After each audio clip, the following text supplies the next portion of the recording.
Hi, welcome back to my channel guys, and welcome back to another episode of Cruising with Cody. Guys, in today's episode, a lot of people ask me how many pages passport should I make if I want to work on a cruise ship, and in general also. And answer to this question is 60 pages. Guys, please do not go for 30 pages, which is 35 pages. Please go for the 60 pages.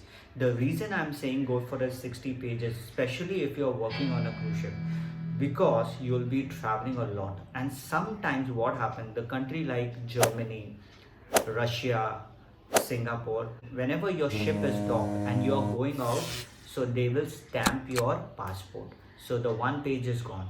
So when you're going outside, they will stamp. When you're coming back inside, they will stamp it again. Just imagine if that is your home port and you keep going out and keep there stamping it. So your passport will get over very quickly.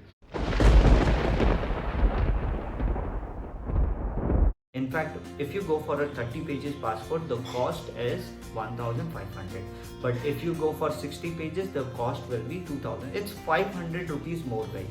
So I would request you, if you want to work on a cruise ship, please be prepared, have a thicker passport. So guys, if you like this video, please subscribe to my channel, comment on my video, share my video. I'll keep making such small videos and informing you about the cruise ship life. So bye from Cruising with Cody.